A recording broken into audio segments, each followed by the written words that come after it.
CNN. The backlash against cyclist Chris Froome is well and truly underway, with rival Tony Martin dubbing the handling of the case a scandal.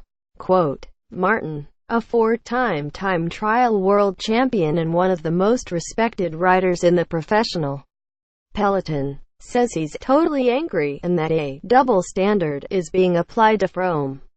Four-time Tour de France winner Froome, who rides for Team Sky, was recently found to have double the allowed level of the legal asthma drug salbutamol in his urine on a test taken on September 7 during the Vuelta a España, one of cycling's 3 Grand Tours, which the 32-year-old went on to win.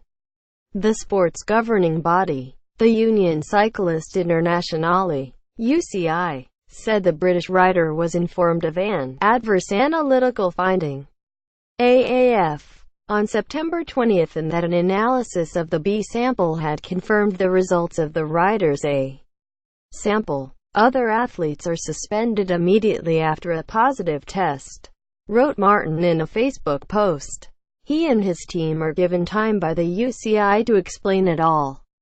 I do not know of any similar case in the recent past. That is a scandal, and he should at least not have been allowed to appear in the World Championships. Quote, Britain's Chris Froome in action during this year's Vuelta. Froome won his 4th Tour de France crown in July. Froome, Britain's most successful road cyclist, who won his 4th Tour de France in July, said, It is well known that I have asthma and I know exactly what the rules are. I use an inhaler to manage my symptoms, always within the permissible limits. And I know for sure that I will be tested every day I wear the race leader's jersey. My asthma got worse at the Vuelta, so I followed the team doctor's advice to increase my salbutamol dosage. As always, I took the greatest care to ensure that I did not use more than the permissible dose. It's sad seeing the misconceptions that are out there about athletes and salbutamol use. My hope is that this doesn't prevent asthmatic athletes from using their inhalers in emergency situations for fear of being judged. It is not something to be ashamed of at asthma. #asthma Chris Froome. At Chris Froome, December 14, 2017. I take my leadership position in my sport very seriously. The UCI is absolutely right to examine test results and, together with the team, I will provide whatever information it requires. Quote, on Thursday, Froome tweeted, It's sad seeing the misconceptions that are out there about athletes and salbutamol use. My hope is that this doesn't prevent asthmatic athletes from using their inhalers in emergency situations for fear of being judged. It is not something to be ashamed of. That tweet drew this response from Dutch journalist NewsZone Eveld. It's not about asthma. You know that very well. It's about the question if you abused asthma to take more salbutamol than permitted. Quote, Froome and Tony Martin of Germany are pictured in action during the 2015 Tour de France. Wheeling and dealing. Martin also believes cycling has suffered a major blow in its anti-doping fight. Not only the public but also I have immediately the impression that there is wheeling and dealing going on behind the scenes. Agreements are being made and ways are being sought as to how to get out of this case. Do he and his team enjoy a special status? He wrote, We need a consequent and transparent approach by the UCI.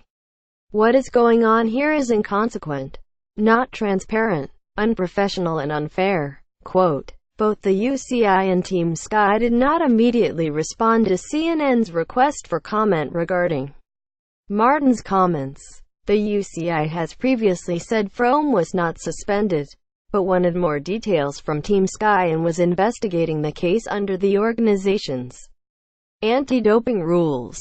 Under World Anti-Doping Agency (WADA) rules, salbutamol is a permitted drug without the need for therapeutic use exemption. 2. But only at certain doses. The levels of the drug in Froome's urine test were at 2,000 nanograms per milliliter. nanogram per milliliter. WADA's 1,000 nanogram per milliliter threshold. The test was conducted following stage 18 of the 3-week Vuelta. Froome was the first Briton to win the Spanish event, and his success also made him the first cyclist since 1978 to complete the Tour de France and Vuelta double in the same year. The Kenyan-born rider is the first to win back-to-back Grand Tours since Marco Pantana won the Giro d'Italia and the Tour de France in 1998.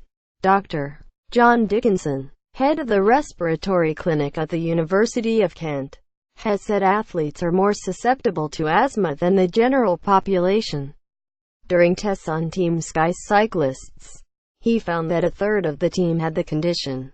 Team Sky declined to say Wednesday how many of its cyclists suffer from asthma.